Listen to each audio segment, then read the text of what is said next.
पहचानो,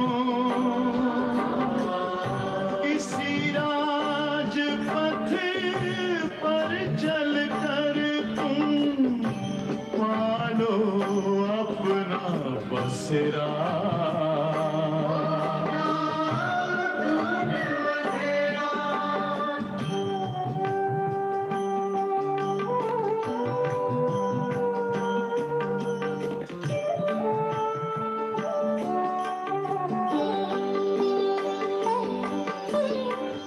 तुम हो आत्मा तन से न्यारे, परमात्मा को प्यारे,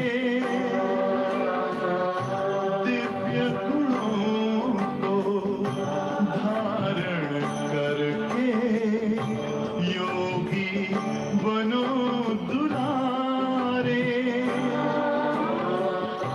ज्योति बिंदु ही तोड़ेगा ये माया मोह का घेरा।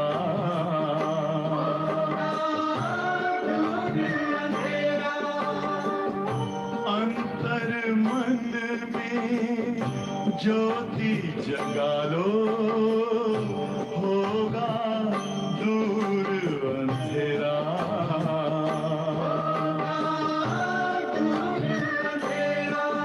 ओम शांति, ओम शांति, ओम शांति।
ओम शांति, ओम शांति। कहा जाता है शुभ कार्य करने में देरी नहीं करनी चाहिए। क्यों देरी नहीं करनी चाहिए? क्योंकि कभी भी काल आ सकता है। तो इसीलिए शुभ कार्य करने लिए कई कहावतें प्रसिद्ध है। तुर्त दान महाकल्याण। जो कल करना है वो आज कर, आज कर। जो आज करना है वो अभी कर। क्योंकि हाँ, पल में प्रलय होगी फिर कभी कर। तो एक सेकंड में क्या से क्या हो जाता है। इसलिए शुभ कार्य करने में देरी नहीं करनी चाहिए। अशुभ कोई कार्य है, कोई गलत कार्य है, तो 10 बार सोचो। नहीं आता है वेग तो कहो अच्छा कल करेंगे, परसों करेंगे। परंतु शुभ कार्य में देरी नहीं करनी है। आज बाबा की सारी मुरली इसी पर है। तो जो कल्याण के कार्य है, जिसमें सबका भला हो, वो उसको करने में देर नहीं करनी चाहिए। तो कैसे देर नहीं करनी चाहिए, तो वो भी बाबा बताते हैं। अगर आपको कुछ है और बाबा के कार्य में लगाना है, तो ये नहीं सोचो कल करेंगे, कल करेंगे, कल करेंगे। कल का नाम काल है, और कल तो वैसे भी नहीं आता है, वो आज बन जाता है। तो कभी भी अंतिम घड़ी आ जाए पता नहीं चलता, फिर पश्चाताप करते हैं। ऐसे बहुत मिसाल है, उन्होंने अपने जीते जी नहीं किया, फिर वतन में जब उनको इमर्ज किया तो बाबा के सामने बहुत रोए, बाबा हमने जीते जी नहीं किया। लेकिन क्या कर सकते, अपने हाथ से जो किया वही उनका भाग्य बना। फिर बच्चे करे न करे वो तो उनके ऊपर है, लेकिन अपने हाथ से जो किया वही आपका भाग्य बनाएगा। तो आज बाबा ने इस पर बहुत ध्यान खिंचवाया है। तो सुनेंगे बाबा के महावाक्य। आज 3/9/2022 है। मीठे बच्चे, शरीर पर कोई भरोसा नहीं, इसलिए जो शुभ कार्य करना है वो आज कर लो, कल पर नहीं छोड़ो। शरीर पर कोई भरोसा नहीं, इसलिए जो शुभ कार्य करना है वो आज कर लो, कल पर नहीं छोड़ो। प्रश्न है, अपना खाना आबाद करने, एक है खाना आबाद करना, दूसरा है खाना बर्बाद करना। वो केवल भोजन की बात नहीं है, लेकिन कितनी बातें हैं, अपने जीवन की बातें हैं। आबाद करो या बर्बाद करो। अपना खाना आबाद करने अर्थात माला माल होने की युक्ति क्या है? क्या युक्ति होगी माला माल होने की, खाना आबाद करने की? उत्तर है, शिव बाबा को अपना वारिस बना दो। वो तुम्हें 21 जन्मों के लिए माला माल करते हैं। यह एक ही है, शिव बाबा एक ही है जो सबका बच्चा बन सबका खाना आबाद कर देते हैं। परंतु कई डरते हैं, समझते हैं शायद सब कुछ देना पड़ेगा, सबको देना पड़ेगा, जेब खाली करनी पड़ेगी। ऐसे थोड़ी बाबा कहते हैं, पर वो ऐसे समझते हैं तो डरते हैं। परंतु बाबा कहते हैं, परंतु कई डरते हैं, समझते हैं शायद सब कुछ देना पड़ेगा। बाबा कहते हैं, डरने की बात नहीं, तुम अपने बच्चों आदि को भी संभालो, उनकी पालना करो, परंतु याद इस बच्चे को करो। कौन सा बच्चा? शिव बालक है ना, शिव बच्चा। याद उनको करो, भले अपने लौकिक बच्चों की पालना करो, पर याद इस बच्चे को करो तो तुमको बाबा कहते लाल कर देगा। लाल कर देगा माना माला माल कर देगा। अगर इस बच्चे पर बलि चढ़े तो तुम्हारी बहुत सेवा करेगा। ये बच्चा बहुत सेवा करेगा। बहुत ऐसे मिसाल है, कोई नहीं सामने और इतनी प्यास लगी है, बेचारी उठ भी नहीं पाती है। कहती बाबा मैं उठ नहीं पाती हूँ, बाबा मुझे पानी चाहिए। और थोड़ी देर के बाद देखते हैं कहाँ कोई आ गया। वो कहता है कि हमको जैसे मुझे बाबा ने कहा जाओ बच्ची इनके पास जाओ। या कई बार ऐसे अनुभव सुनाते हैं कि मैंने बाबा को कहा बाबा बहुत प्यास लगी है पर कोई है नहीं, उठ भी नहीं पा रही हूँ। तो एकदम महसूस किया कि जैसे मुंह गीला हो गया, अपने आप पानी आ गया, मुंह में पानी आ गया, माना वो प्यास जो थी वो पूरी हो गई, खत्म हुई। मानो ये भी अनुभव कई करते हैं। तो बाबा की कितनी मदद मिलती है। तो बाबा कहते हैं अगर इस बच्चे पर बलि चढ़े तो तुम्हारी बहुत सेवा करेगा। ओम शांति। इस समय सब सेंटर्स पर जो भी बच्चे बैठे हैं वो जरूर समझते होंगे कि हम शिव बाबा के महावाक्य सुनते हैं, और कोई ऐसी संस्था नहीं होगी, हाँ, ऐसी और कोई संस्था नहीं होगी जो इस प्रकार से सोचे भी कि हम शिव बाबा के महावाक्य सुनते हैं, क्योंकि शाखाएं तो बहुतों की है ना। दुनिया में कितनी संस्थाएं हैं, उनकी शाखाएं हैं। भल वो टेप आदि भी भरते होंगे, अपने गुरु ने जो वचन सुनाए वो टेप भर लेते हैं, फिर वो दूसरों को भेजते भी हैं और सत्संगों में। भल वो टेप आदि भी भरते होंगे जहाँ उन्हों की हेड ऑफिस होगी,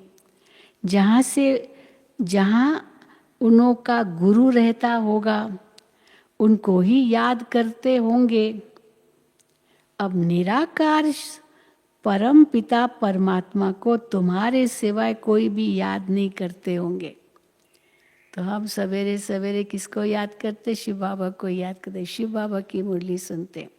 वो तो अपने गुरु को याद करेंगे, गुरु ने आज कुछ सुनाया होगा, परंतु यहाँ तो स्वयं भगवान को हम याद करते हैं। तो निराकार परम पिता परमात्मा को तुम्हारे सिवाय कोई भी याद नहीं करते होंगे। इस संगम पर ही पारलौकिक बाप आते हैं, बच्चों को बैठ परिचय देते हैं, और बच्चे निश्चय बुद्धि हो उस धुन में रहते हैं। बाबा की मुरली आएगी, हाँ, अभी तो इतना सहज हो गया है, लेकिन पहले तो इतना इंतज़ार करना पड़ता था बाबा की मुरली के लिए, पोस्ट के लिए। कब आएगी पोस्ट? हाँ, वो जो एनवेलोप आता था मधुबन से, तो कब आएगा कब आएगा। कई बार स्ट्राइक हो गया तो गए, कितने दिनों तक मुरली नहीं मिलती थी। तो बाबा कहते बच्चों को बाप बैठ परिचय देते हैं, और बच्चे निश्चय बुद्धि हो उस धुन में रहते हैं। परम पिता परमात्मा इस समय ही मुरली चलाते हैं। शास्त्रों में भी है कि कृष्ण मधुबन में मुरली बजाते हैं। भागवत में ना, मधुबन में मुरली बाजे, तो कृष्ण मधुबन में मुरली बजाते हैं।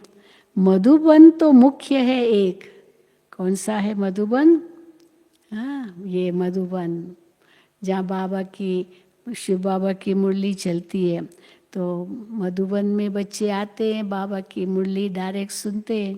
तो मधुबन तो मुख्य है एक, बाकी सब जगह मुरली जाती है। मनुष्यों की बुद्धि में तो कृष्ण मुरली बजाते हैं, वैसे ही समझते। जब हम कहते हैं मुरली आती है मुरली जाती है, वो कहते कौन सी मुरली? उनको तो वो बांस की मुरली याद आती है, पर ये ज्ञान मुरली है वो ये नहीं समझ पाते। मनुष्यों की बुद्धि में तो है कृष्ण मुरली बजाते हैं, शिव बाबा मुरली चलाते हैं। ये किसकी बुद्धि में कभी आ न सके, ये किसको पता ही नहीं है कि शिव बाबा भी मुरली चलाते हैं। जहाँ जहाँ तुम्हारे सेंटर्स खुलते हैं, सभी ये समझते हैं कि शिव बाबा की मुरली बजती है ब्रह्मा द्वारा, जो फिर सब ज्ञान गंगाएं सुनकर औरों को सुनाती है। सेंटरों पर तो बहनें ही सुनाती है। बुद्धि में तो शिव बाबा याद है ना। शिव बाबा जिसको भगवान कहा जाता है, शिव बाबा मुरली सुनाते हैं। हाँ, कई कहते हैं ना हम आपकी मुरली सुनते हैं, हम तुरंत उनको करेक्ट करते, ये नहीं कहो मेरी मुरली सुनते, मेरी मुरली कहाँ से आई, बाबा की मुरली है। तो हमेशा कहो बाबा की मुरली, आप बोले आप द्वारा सुनते, वो कहो हम आपकी मुरली सुनते हैं। तो बाबा कहते ये गलत हो गया। तो बाबा कहते शिव बाबा की मुरली बजती है ब्रह्मा द्वारा, जो फिर सब ज्ञान गंगाएं सुनकर औरों को सुनाती है। बुद्धि में तो शिव बाबा याद है ना। शिव बाबा जिसको भगवान कहा जाता है, वो शिव बाबा मुरली सुनाते हैं। ये कोई भी शास्त्रों में नहीं है। जैसे शिव बाबा मुरली सुनाते हैं, तुम बच्चे कहाँ भी हो समझते हो ये मुरली जो छपकर आई है शिव बाबा की ही है। शिव बाबा बिगर कोई सिखला नहीं सकते।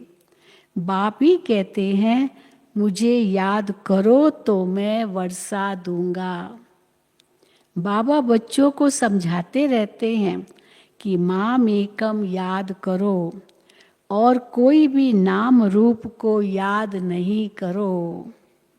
साकार मनुष्यों के फोटो आदि जो जन्म जन्मांतर इकट्ठे करते आए हो, उपासना करते आए हो, अनेक देवी देवताओं की मूर्तियाँ चित्र है, न जाने क्या क्या है, तो बाबा कहते हैं साकार मनुष्यों के फोटो आदि जो जन्म जन्मांतर इकट्ठे करते आए हो, उपासना करते आए हो, देवताओं आदि के चित्र रखना, ये सब तुम्हारा अभी छूट जाता है।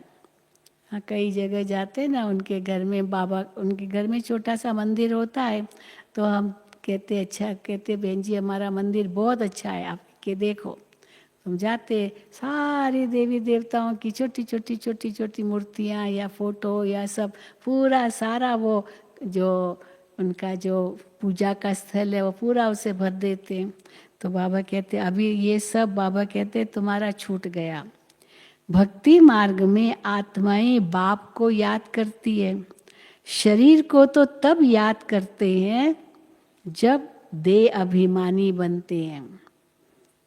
भक्ति मार्ग में आत्माएं बाप को याद करती है, पर शरीरों को तब याद करते जब देह अभिमानी बनते हैं। तो बाप घड़ी घड़ी कहते हैं अपने को आत्मा समझ बाप को याद करते रहो। आत्मा ही पतित दुखी बनी है। आत्मा कहती है मैं महाराजा था, अब रंक बन गया हूँ।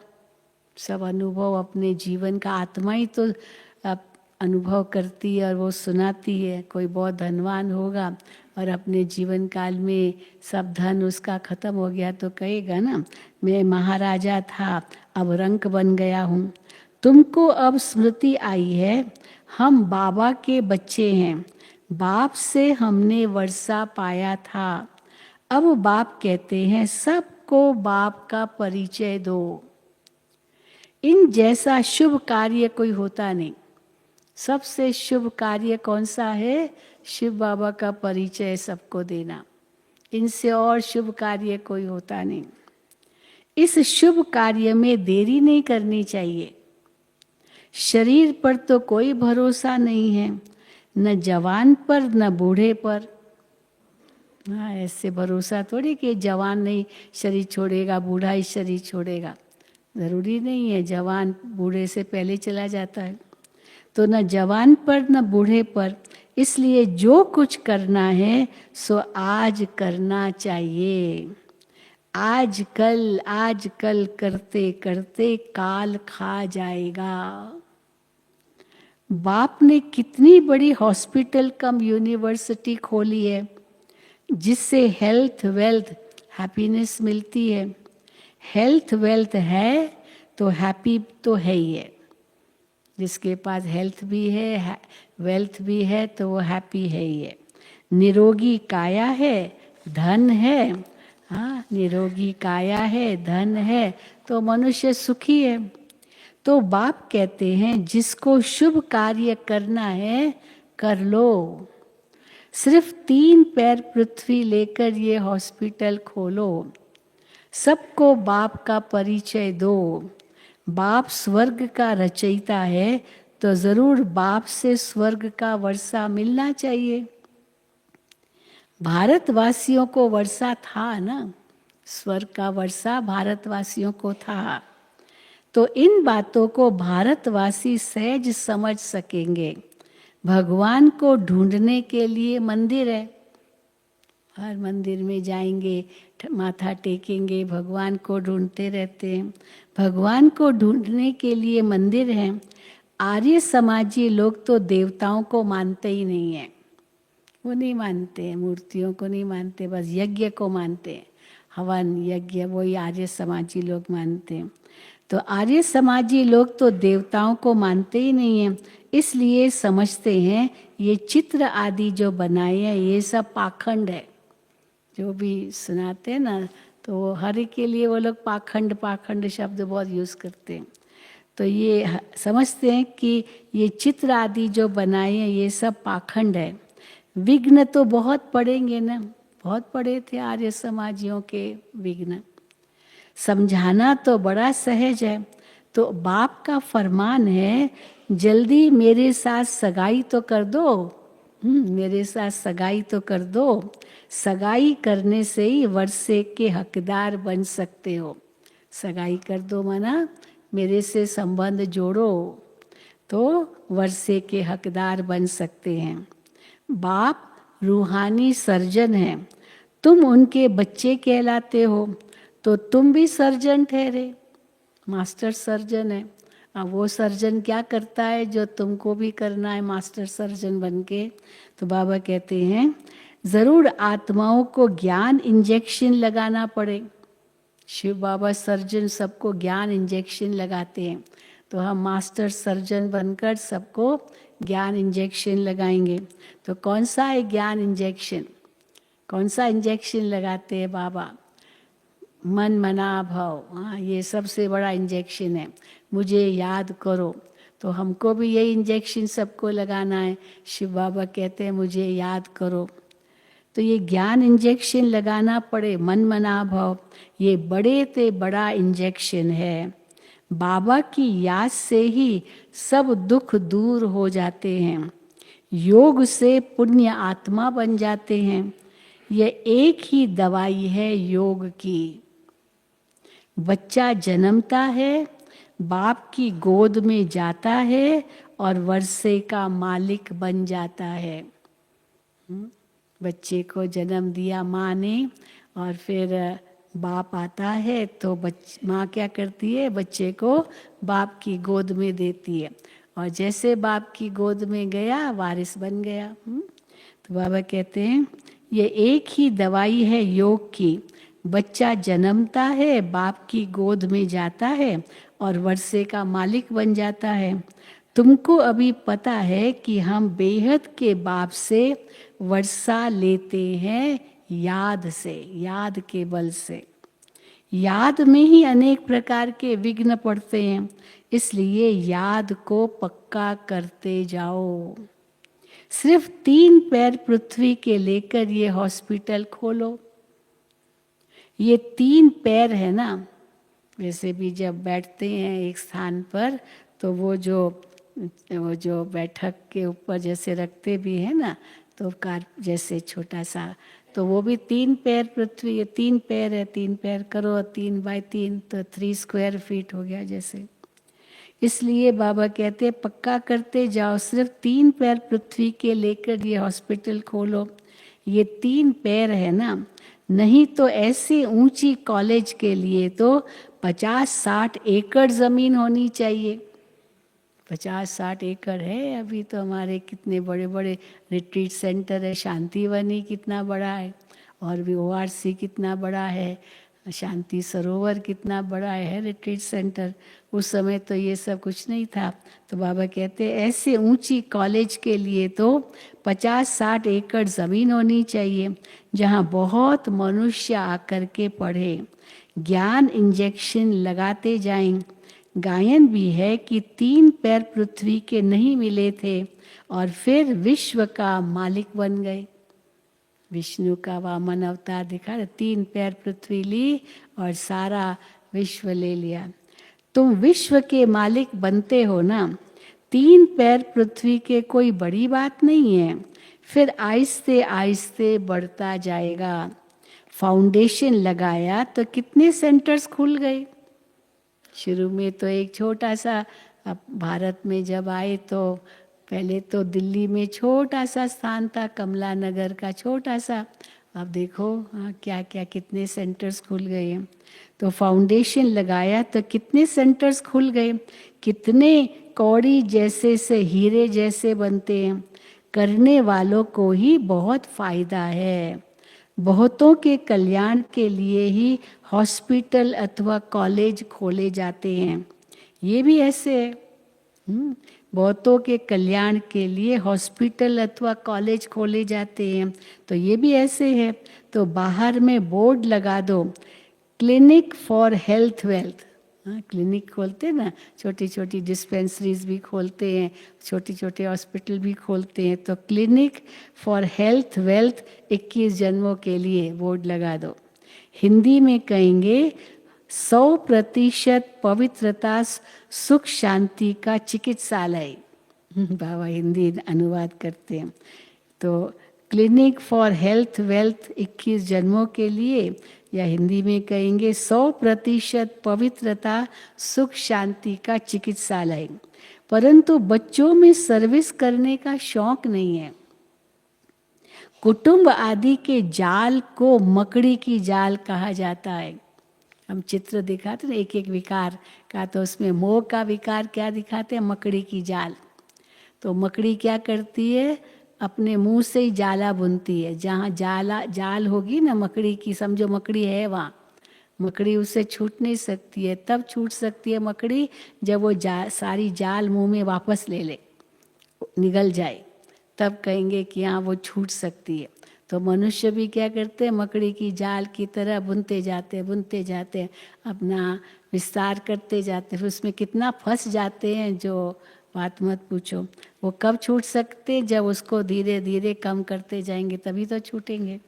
तो बाबा कहते हैं परंतु कुटुंब आदि की जाल को मकड़ी की जाल कहा जाता है। जाल में खुद फंस जाते हैं, तो बाप आकर रावण रूपी मकड़ी की जाल से निकालते हैं। ये मोह की जाल क्या है? रावण की मकड़ी की जाल। तो बाबा आकर इससे निकालते हैं। सतयुग में ऐसे नहीं कहेंगे कि मोह की जाल में फंसे हुए हैं, वहाँ मोह तो है ही नहीं, सब मोह जीत है। यहाँ भी आपे ही अपनी जाल में फंस मरते हैं। जब बाबा ऐसे मुरली चलाते हैं ना, वो मकड़ी कैसे अपने जाल को खुद निगलती है तभी छूटती है। तो मैंने एक बार एक्सपेरिमेंट किया था। वो मकड़ी देखी तो मैंने क्या किया, मकड़ी के वो जो पैर है उसको पकड़ लिया। अब वो पकड़ा तो वो फिर वो बहुत तड़पती रही, तो धीरे धीरे उसने क्या किया, फट से बना एकदम वो निगलती गई सारी जो जाल को। तो बाबा बताते ना कि खुद को ही निगलना है, खुद को ही मकड़ी को जाल से छूटना है। तुमने ही बनाए तो तुमको ही छोड़ना है। तो बाबा कहते हैं यहाँ भी आप ही अपनी जाल में फंस मरते हैं। ये है ही रावण का राज्य। कितनी बड़ी बड़ी रावण की जाल है, कितनी बड़ी बड़ी रावण की जाल है सारी सृष्टि पर, जैसे मकड़ी की जाल लगी हुई है सारी दुनिया में। सभी शोक वाटिका में बैठे हैं। इस रावण की जाल में सब साधु संत आदि भी फंसे हुए हैं। अब बाप कहते हैं इन सब को भूल अपने को आत्मा निश्चय करो और सबको यही रास्ता बताते रहो। ये सृष्टि चक्र का राज दूसरा कोई बता नहीं सकता। बाप कहते हैं इन सब को छोड़ माम एकम याद करो, याद से ही तुम्हारे सब पाप मिट जाएंगे। शुभ कार्य में देरी नहीं करनी चाहिए। मिसाल भी देती है ना, देरी करते करते मर जाते हैं। बहुतों के मिसाल है, देरी करते करते मर जाते हैं। फिर भोग पर जब वो आत्मा आती है तो फिर बहुत रोती है। फिर बोला जाता है देखो तुमने देरी की, आज कल करते करते काल खा गया, अब ज्ञान तो उठा नहीं सकते हो। ऐसे ऐसे उल्हैना दिया जाता है। हाँ अभी क्या कर सकोगे, अभी तो कुछ भी नहीं कर सकोगे कि कर सकोगे। बहुत बच्चे ख्याल करते हैं अच्छा कल ये करेंगे, फिर मर जाते हैं। इसलिए समझाया जाता है ममत्व छोड़ दो, ममत्व छोड़ दो। लौकिक संबंधी तुम्हारा कोई कल्याण करने वाले नहीं है। कई ऐसे एक बहन बता रही थी कि बाबा का एक बच्चा बहुत पक्का स्टूडेंट, वो ये जो करते हैं ना मकान आदि बनाते, तो उसने मकान बनाया और सेंटर को दिया, कहा चलाओ चलाओ सेंटर, बहुत सालों तक चलाया। अब अचानक उसने शरीर छोड़ दिया, अब बच्चे वापस मांग रहे हैं, कुछ लिखत में तो को दिया ही नहीं, बस आप चलाओ, किराया तो लेता नहीं था। अब बच्चे कहते हमको वापस कर दो, लिखत थोड़ी है कि उसने आप लोगों को दिया है, तो इसीलिए बहुत हो जाता है। तो बाबा कहते हैं फिर मर जाते हैं इसलिए समझाया जाता है ममत्व छोड़ दो, लौकिक संबंधी तुम्हारा कोई कल्याण करने वाले नहीं हैं, ये शिव बाबा अब तुम्हारा बच्चा बनते हैं। कहते हैं तुम मुझे वारिस बनाओ तो मैं तुम्हारी बहुत सेवा करूँगा, बहुत सेवा करूँगा, तो मुझे अपने वारिस बनाओ। इसलिए बाबा पूछते भी हैं आपको कितने बच्चे हैं, कितने बच्चे हैं? तो मुझ शिव को अपना बच्चा बनाया तो क्या होगा, माला माल हो जाएंगे। शिव बाबा को बच्चा बनाया, माला माल हो जाएंगे। बहुत अपना अनुभव सुनाते हैं कैसे शिव बाबा को जब समय पर मदद किया, बाबा ने इतना दिया, हमने दिया क्या और बाबा ने कितना दिया, बहुतों के अनुभव है। तो माला माल हो जाएंगे 21 जन्मों के लिए।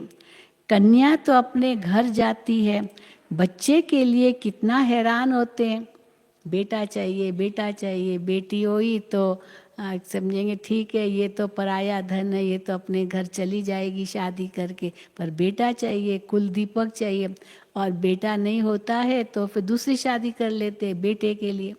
अब वो बेटियां ही बेटियां होती रहती है, ऐसे बहुत है। बच्चे के लिए कितना हैरान होते हैं, बच्चा नहीं होता है तो दूसरी तीसरी शादी भी कर लेते हैं। तो बाप कहते हैं वो लौकिक बच्चे तो तुम्हारा कुछ भी सेवा नहीं करेंगे, बेटी फिर भी करती है, भले ससुराल भी संभालेगी पर माँ बाप की भी सेवा करती है, बेटा तो और ही कुछ नहीं करता। हाँ है आजकल ऐसे भी है बच्चे, कोई तो बहुत पक्के बच्चे होते हैं, माँ बाप की बहुत सेवा करते हैं, लेकिन कई तो बिल्कुल नहीं। तो बाप कहते हैं वो लौकिक बच्चे तो तुम्हारा कुछ भी सेवा नहीं करेंगे, यही एक सबका बच्चा बनता है, एकदम सबका खाना आबाद करने। परंतु कई डरते हैं कि सब कुछ देना पड़ेगा, क्या होगा। बाप कहते हैं अपने बच्चों आदि की पालना तो करनी ही है, परंतु याद इस बच्चे को करो, ये तो तुमको लाल कर देगा, हाँ माला माल कर देगा।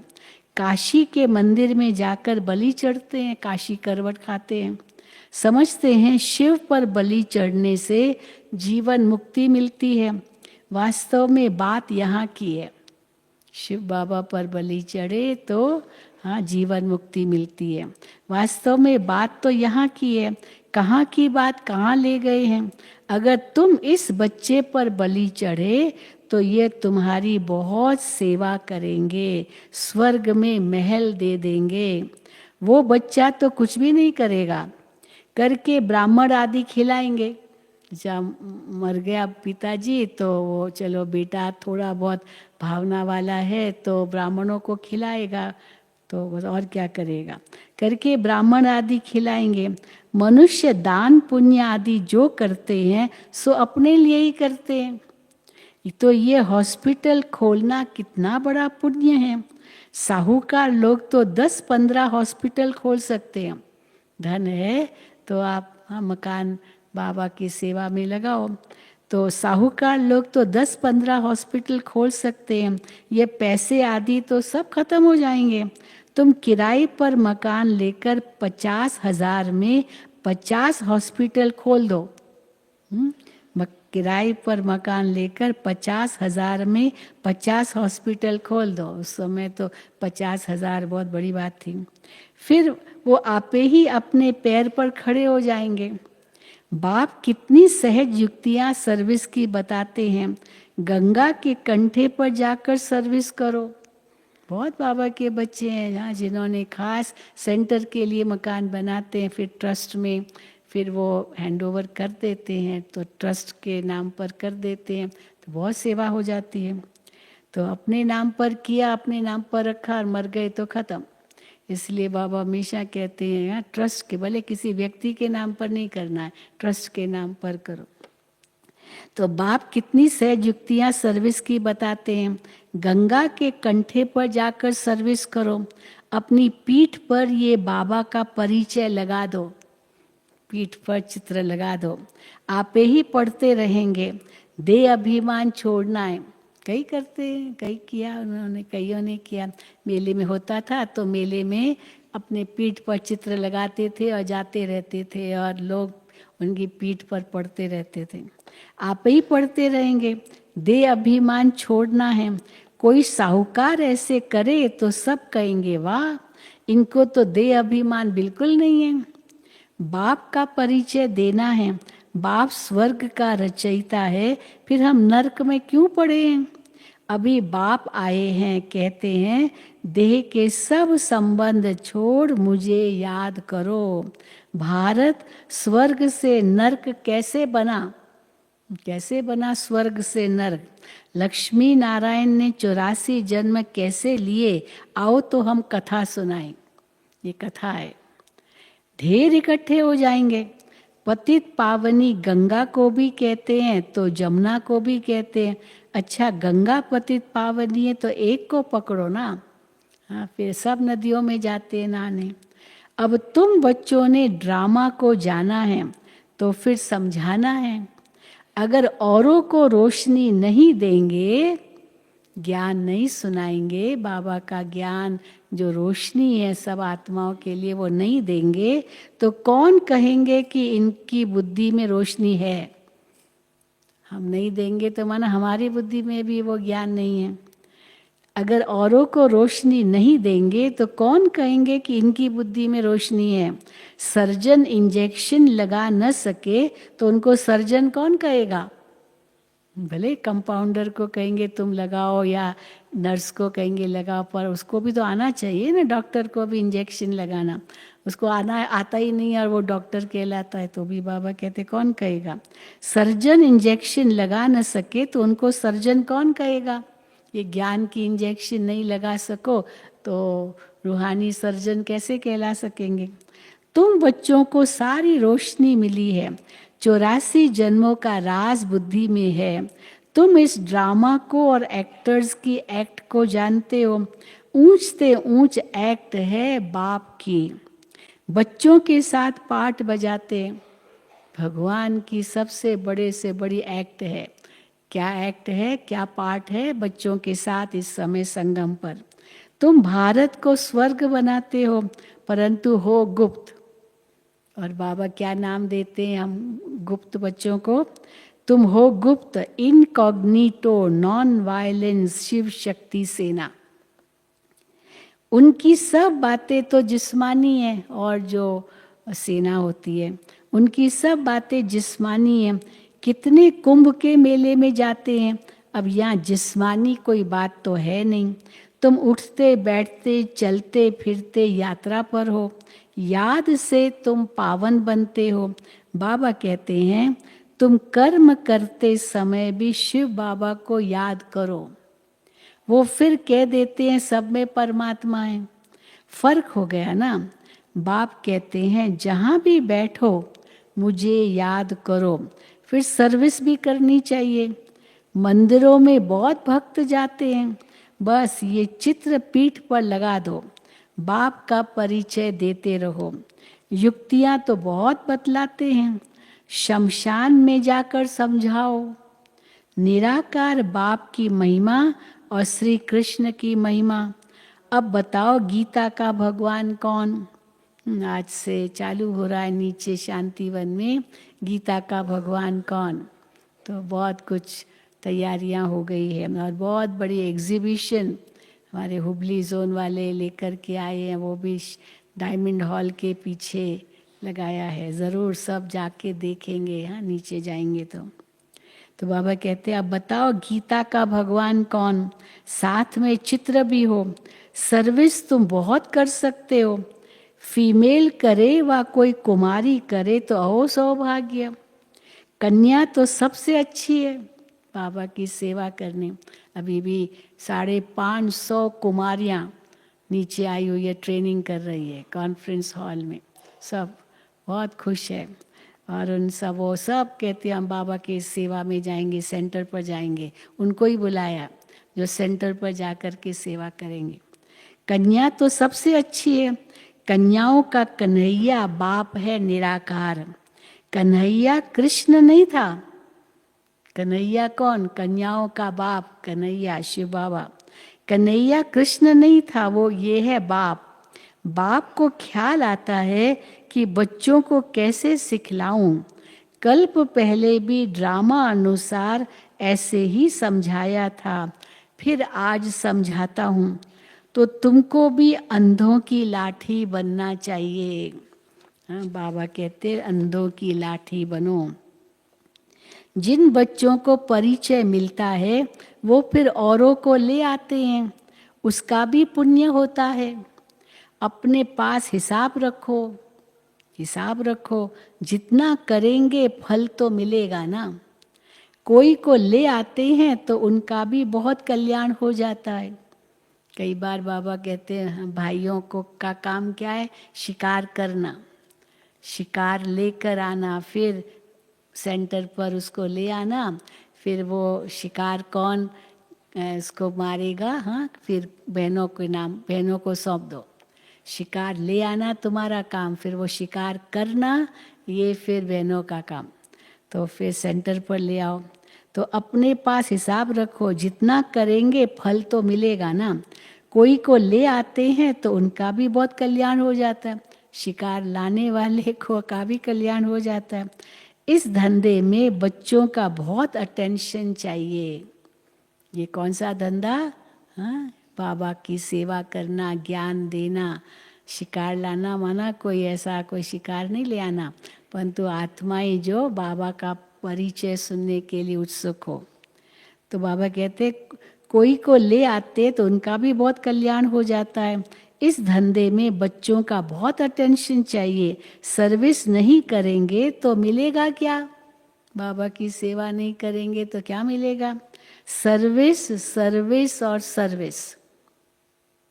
तुम कहते भी हो हम गॉड की सर्विस पर हैं।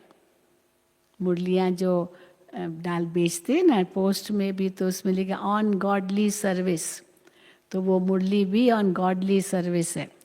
तुम कहते भी हो हम गॉड की सेवा सर्विस पर हैं। घर की सर्विस भी भल करो, लौकिक को भी संभालो, घर की सर्विस भी भल करो। बाप शिक्षा देते हैं बच्चों को, कभी विकार में नहीं जाने देना, नहीं जाने देना। अगर वो तुम्हारी आज्ञा, बाप शिक्षा देते हैं बच्चों को कभी विकार में नहीं जाने देना, माना बच्चों का भी उद्धार हो। अगर वो तुम्हारी आज्ञा नहीं मानते तो जैसे नाफरमान बरदार ठहरे। पिता अगर कहता है बाबा की सेवा में लग जाओ और वो कहता है नहीं नहीं, तो फिर बाबा कहेंगे वो नाफरमानदार है पिता का भी। अगर वो तुम्हारी आज्ञा नहीं मानते तो जैसे नाफरमान बरदार ठहरे। अगर उसको धन दिया, उसने उससे पाप कर लिया, तो उसका दंड तुम्हारे सिर पर आ जाएगा। ये बहुत बड़ी कर्मों की गति है। बाबा तो राय देते हैं ना, परंतु बहुत है जो करके पीछे बताते हैं। तो बच्चों को सर्विस के लिए अनेक प्रकार की युक्तियां बताते हैं। तुम बच्चों को यही धंधा करना है, ट्रेन में भी यही सर्विस करते रहो तो बाप भी खुश होगा और भविष्य 21 जन्मों के लिए सदा सुख का वर्षा मिल जाएगा। अच्छा अच्छा, मीठे मीठे सिकील दे बच्चों प्रति माता पिता बाप दादा का याद प्यार और गुड मॉर्निंग। रूहानी बाप की रूहानी बच्चों को नमस्ते। हम रूहानी बच्चों की रूहानी बाप दादा को याद प्यार, गुड मॉर्निंग और नमस्ते। धारणा के लिए मुख्य सार पहला, माया ने जो बहुत बड़ी जाल बिछाई है, अब बाप की याद से उस जाल से निकलना है। माया ने जो बहुत बड़ी जाल बिछाई है, अब बाप की याद से उस जाल से निकलना है। दूसरा, शुभ कार्य में लग जाना है। किसी देहधारी की जाल में नहीं फंसना है। शुभ कार्य में लग जाना है, किसी देहधारी की जाल में नहीं फंसना है। सबसे ममत्व निकाल देना है। दूसरा, ज्ञान की जो रोशनी मिली है वो सबको देनी है। ज्ञान की जो रोशनी मिली है वो सबको देनी है। देह अभिमान को छोड़ भिन्न भिन्न युक्तियों से सर्विस करनी है। अंधों की लाठी बनना है। वरदान, अनेक प्रकार के भावों को समाप्त कर। अनेक प्रकार के भाव होते हैं ना, भावनाएं, भाव, तो अनेक प्रकार के भावों को समाप्त कर आत्मिक भाव को धारण करने वाले सर्व के स्नेही भव। अनेक प्रकार के भावों को समाप्त कर आत्मिक भाव को धारण करने वाले सर्व के स्नेही भव। देह अभिमान में रहने से अनेक प्रकार के भाव उत्पन्न होते हैं। वो भाव के साथ मूड भी अनेक प्रकार की होती है। 16 प्रकार की मूड कहते हैं। तो कितने मूड बनाते रहते सारे दिन में, कि सब देह अभिमान के कारण। योगी जो होगा उसका एक ही मूड होगा, हाँ, योग युक्त मूड होगा। देह अभिमान में रहने से अनेक प्रकार के भाव उत्पन्न होते हैं। कभी कोई अच्छा लगेगा तो कभी कोई बुरा लगेगा।